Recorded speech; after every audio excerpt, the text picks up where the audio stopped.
اعوذ باللہ من الشیطان جی بسم اللہ الرحمن الرحیم۔ السلام علیکم میرے اسلامی بہن بھائیو۔ اللہ تعالیٰ ہم لوگوں کی جو پریشانیاں، مشکلیں، دکھ، تکلیفیں ہیں، اللہ تعالیٰ اپنی رحمت سے ان کو حل کر دے۔ اللہ غیبی خزانوں سے ہماری مدد کرے۔ اللہ تعالیٰ ہم لوگوں کے دکھ ہیں وہ بہتر جانتا ہے، اور ان دکھوں کو آسانیوں میں یا خوشیوں میں کس طرح تبدیل کرنا ہے یہ بھی وہی جانتا ہے۔ اللہ تعالیٰ اپنا کرم کرے، اللہ اپنا فضل کرے، ہم سب کی زندگیوں میں آسانیاں پیدا کرے، اور اسلامی معاملات میں بھی ہمارے لیے آسانیاں پیدا کرے، اور ہمارے معاملات کو بہتر طریقے سے انجام دے۔ آمین ثم آمین۔ آج ہم بات کرتے ہیں طہارت اور پاکیزگی۔ اسلامی تعلیمات کے مطابق صحت کی حفاظت کرنا اور بیماریوں سے بچنے کی کوشش کرنا ہر انسان پر لازم ہے۔ خود کو بلا ضرورت خطرے میں ڈالنا اور صحت کا خیال نہ رکھنا، اپنے جسم کے لیے نقصان دہ چیزوں سے پرہیز نہ کرنا گناہ کی بات ہے۔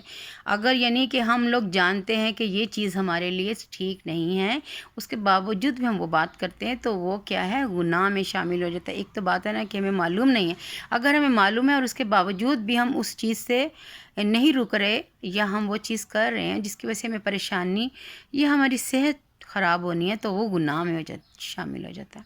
اپنے جسم، لباس، رہائش گھر کو صاف رکھنے کا والا صحت مند زندگی گزارتا ہے۔ اللہ تعالیٰ نے قرآن مجید میں پاک رہنے والے لوگوں کی تعریف فرمائی اور انہیں اپنا محبوب قرار دیا۔ قرآن مجید میں قبا بستی میں رہنے والے مسلمانوں کی تعریف بیان کی گئی، اور اس کی وجہ یہ بیان کی گئی کہ وہ خوب پاک رہتے تھے، اور اللہ خوب پاک رہنے والوں کو پسند فرماتا ہے۔ اسلام صفائی کو نصف ایمان قرار دیتا ہے۔ نبی کریم خاتم النبی صلی اللہ علیہ وآلہ وسلم کا ارشاد مبارک ہے کہ پاکیزگی نصف ایمان ہے۔ اسلامی تعلیمات میں کھانا کھانے سے پہلے ہاتھ دھونے کا حکم دیا گیا ہے۔ جیسے کہ پچھلے دنوں تو بہت ہی زیادہ کرونا کی وجہ سے ہر بندہ ہی بہت زیادہ ہی اپنے ہاتھوں کو پاک رکھتا تھا، بار بار ہاتھ دھوتا تھا، تو اس سے کیا ہوتا؟ چلو جی، ایک تو وہ کرونا سے بچتے تھے، اور دوسرے یہ ہے کہ ان کے ویسے زندگی میں تھوڑی سی صفائی کا حساب کتاب صحیح ہو گیا تھا کہ جناب جی اب ہم نے، جو کہ باہر سے آتا تھا اس نے بھی ہاتھ دھونے ہیں، اس نے کپڑے بدلنے ہیں۔ تو یہ چیزیں ہمیں اسلام نے بہت پہلے سکھائی ہوئی ہیں، جو ہمیں سائنس آج بتا رہی ہے۔ تو نبی پاک صلی اللہ علیہ وسلم کی امت کو تو 1400 سال پہلے ہی اللہ تعالیٰ نے قرآن پاک کے ذریعے، کچھ احادیث کے ذریعے، کچھ اقوال کے ذریعے مسلمانوں تک یہ ساری باتیں پہنچا دی گئی تھی۔ ہم لوگ تو وہ خوش قسمت قوم ہیں کہ جس کو اللہ تعالیٰ نے بہت پہلے ہی یہ ساری باتیں سمجھا دی ہوئی تھیں۔ سبحان اللہ۔ بے شک جی اللہ بہتر جانتا ہے۔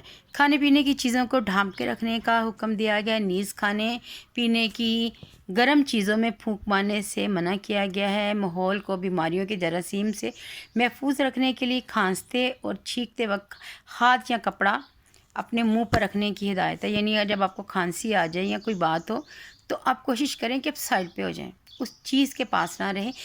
اگر آپ کا ایک دم ہاتھ نہیں آتا تو آپ سائڈ پہ ہو جائیں۔ تو بعض دفعہ دیکھا نہیں کہ بعض بچوں کو الرجی ہوتی ہے کسی بھی چیز سے۔ اگر کسی کو کوئی جرمز ہوتے ہیں، کسی کو کوئی وائرس ہوتا ہے، تو اگر وہ بچوں کو پیار کریں، اول تو بچوں کو معصوم ہوتے ہیں، ان کے دل، گردے، دماغ، ان کے جسم بالکل نازک ہوتے ہیں، تو اس لیے اگر کسی کو کوئی مسئلہ ہے، کوئی پرابلم ہے، تو وہ بچوں کو بالکل پیار نہ کرے۔ جیسے منہ کے ساتھ منہ لگا کے کچھ لوگ پاری کرتے ہیں، ٹھیک ہے، وہ اپنی محبت کا اظہار ہوتا ہے، لیکن یقین مانیں کہ اس بات سے بہت سارے لوگوں کو، پچھلے دنوں میری نند کی بیٹی ہاسپٹل میں ایڈمٹ تھی، دودھ نہیں پیتی تھی، تو بس اس نے یہی کہنا کہ مامی وہ نا دودھ نہیں پیتی، دودھ پیتی ہے تو فوراً نکال دیتی ہے۔ تو ہم لوگوں نے بھی کہنا کہ یہ تو اچھی علامت ہوتی ہے، بچہ اس طرح بڑھتا ہے، یعنی کہ جو ہمارے کانسیپٹ بنے ہوتے ہیں کہ جناب جی بچہ چلو ایسے کر رہا ہے، پھوٹا وہ دودھ پھینکتا ہے تو وہ بچہ بڑھتا ہے، لیکن وہ کچا ہی دودھ پھینک دیتے تھے۔ اس کی تکلیف بچی کی زیادہ بڑھنی شروع ہوگی، پھر اس کو سانس کا مسئلہ ہو گیا، ہاسپٹل میں لے کے گئے تو ڈاکٹر نے یہ بتایا کہ اس کی دونوں سائڈیں جو سی ہوتی ہیں نا، ایک سائڈ بالکل بلوکیج ہو گئی ہے اور دوسری تھوڑی سی رہ گئی ہے، جس کے اوپر وہ بچی دودھ پیتی ہے تو فوراً باہر نکل آتا ہے۔ وہ بچی اگر اس کی مما اس کو یعنی کہ گودی میں اٹھا کے ایسے کر کے دودھ پلاتی تھی کہ اس کا سر اونچا رہتا تھا بہت زیادہ، تب وہ بچی ہضم کر لیتی تھی۔ تو اس پہ ڈاکٹروں نے کہا کہ کوئی ایسا جراثیم، کوئی ایسی بات جو کسی نے اس کو پیار کیا یا کس کو کوئی تکلیف تھی، تو وہ جراثیم اس بچی کے اندر آ گئے۔ بہت سفر کیا اس کی ماں نے، اس کے باپ نے، اس بچی نے، چھوٹی سی بچی جو تھی وہ بھی بہت ساری مصیبت اور پریشانی سے گزری۔ ڈاکٹر میں مطلب ڈاکٹر بھی یہی کہتے ہیں کہ ہم لوگوں کو بچوں کو پیار مطلب کریں، لیکن ایک حد تک دور رہ کے۔ چھوٹے بچوں کو بالکل نہ پیار کریں کہ مطلب منہ چومنا یا بہت زیادہ لاڈ نہیں۔ پتہ نہیں کس کے اندر کون سا جراثیم یا کون سا وائرس ہوتا ہے کہ جو بچوں کے اندر چلا جاتا ہے۔ پھر بہت یعنی کہ بچی نے بھی بہت تکلیف برداشت کی اور ان کے گھر والوں نے کافی عرصہ ہاسپٹلائز رہے مختلف ہاسپٹلوں میں، لیکن شکر الحمدللہ کہ وہ بچی اب صحیح ہو گئی ہے۔ تو کہنے کا مطلب ہے کہ یہ چھوٹی چھوٹی سی باتیں ہوتی ہیں جس کی وجہ سے ہم لوگ بہت زیادہ پریشان ہو جاتے ہیں۔ تو اس لیے وقتی پریشانی سے بہتر ہے، یعنی وقتی تھوڑا سا آپ کسی کو منع کر دیں۔ بچوں کو خود بھی سمجھنا چاہیے کہ ہمیں بچوں کو اس طرح سے پیار نہیں کرنا چاہیے کہ بچوں کے وہ جو اعضاء ہوتے ہیں وہ نازک ہوتے ہیں، اس لیے ہمیں پرہیز کرنا چاہیے خود بھی۔ اگر ہم صحت مند اور تندرست رہنا چاہتے تو ہمیں مندرجہ ذیل باتوں کا خصوصی خیال رکھنا چاہیے۔ باقاعدگی سے غسل کرنا چاہیے، میلے کچالے کپڑے تبدیل کرنے چاہیے، دن میں کم سے کم 2 بار دانت صاف کریں۔ اس کے لیے یعنی کہ صبح اٹھتے ہوئے رات کو سونے سے پہلے برش کریں اور مسواک کریں۔ اور ایک بات خاص طور پہ آپ نے یاد رکھنی ہے کہ نہا کے آپ نے واش روم میں کپڑے نہیں چھوڑنے۔ ہم نہا کے نکل آتے ہیں، واش روم میں ہمارے کپڑے پڑے رہتے ہیں، وہ کپڑے کیا آ جاتے ہیں، ان کپڑوں پہ منفی اثرات آ جاتے ہیں۔ بہت ساری ایسی چیزیں آ جاتی ہیں کہ جو ہمارے لیے اچھی نہیں ہوتی۔ منفی اثرات سے مراد بہت لمبی تفسیر ہے، یعنی کہ بیماریاں آ جاتی ہیں اور بہت ساری اور چیزیں آ جاتی ہیں۔ تو اس لیے خدا را آپ نہانے کے بعد فوراً کپڑے جون سے ہیں وہ جہاں پہ آپ لوگوں نے کپڑے گندے رکھنے کا کوئی جگہ بنائی ہوتی ہے، واشنگ مشین یا کوئی ٹوکری، اس میں ڈالیں۔ اور اگر آپ نے ایسے رہنے دیا اس کے غسل خانے میں تو آپ 72 گھنٹے اس کو دھوپ لگوائیں گے تو پھر اس کے منفی جو اثرات ہوں وہ زائل ہوں گے۔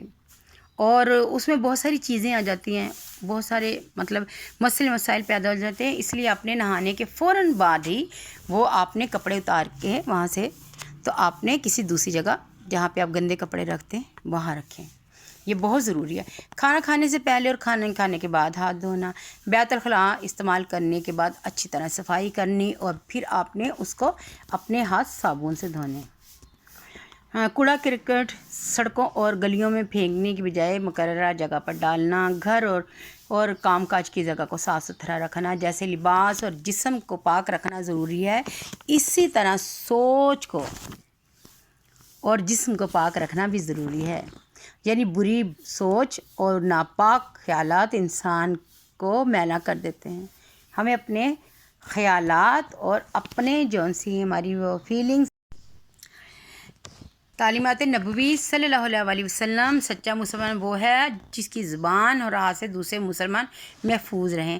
لہٰذا ایک اچھا مسلمان کوئی ایسا کام نہیں کرتا جس سے لوگ تکلیف میں مبتلا ہو۔ ہمیں چاہیے کہ اپنے گھر، کمرے، محلے کو صاف ستھرا رکھیں، کوڑا کرکٹ وغیرہ اس کی جگہ پر مقررہ جگہ پر ڈالیں، مناسب آواز میں بات کریں، درختوں، پودوں اور پھولوں اور قومی املاک کی حفاظت کریں۔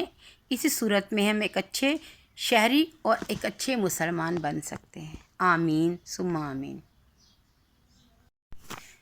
اس کو پاک رکھنا چاہیے۔ دین اسلام ہمیں حکم دیتا ہے کہ ہم اپنے کپڑوں اور جسم کو پاک رکھیں۔ اللہ تعالیٰ ایسے لوگوں کو پسند فرماتا ہے جو پاک رہتے ہیں اور جن کی سوچ پاک ہوتی ہے نا تو وہ خود بخود ہی نیکی کی طرف چلتے ہیں اور اللہ تعالیٰ ان پہ اپنا کرم کرتا ہے۔ پاکی اور صفائی کا ایک طریقہ باوضو رہنا ہے۔ جب انسان وضو کر لیتا ہے تو وہ پاک ہو جاتا ہے۔ وضو میں اپنے جسم کے مختلف حصوں کو پانی سے دھوتا ہے جس سے ہمارے گناہ بھی معاف ہو جاتے ہیں، ہمارا جسم بھی پاک ہو جاتا ہے۔ بے شک جی اللہ تعالیٰ بہت بہترین کریم ہے۔ اللہ تعالیٰ اپنا فضل کرے، اپنا کرم۔ قرآن مجید کی سورۃ المائدہ میں نماز سے پہلے وضو کرنے کا حکم اور وضو کے فرائض، وضو کے بارے میں بھی ہم لوگ بات کریں گے، کیونکہ وضو جو ہے نا وہ ایک بہت اہم چیز ہے۔ آپ غور پھر کریں گے اس بات پہ کسی ٹائم۔ ابھی آپ اللہ تعالیٰ ہم لوگوں کو نیک کام کرنے کی توفیق دے اور ہمیں اپنی اللہ تعالیٰ نظر میں رکھے، ہمارے معاملات کو بہتر فرمائے اور ہماری زندگیوں میں آسانیاں پیدا کریں۔ بے شک اللہ بہت کارساز ہے۔ دعا میں یاد رکھیے گا۔ اوکے جی، اللہ حافظ۔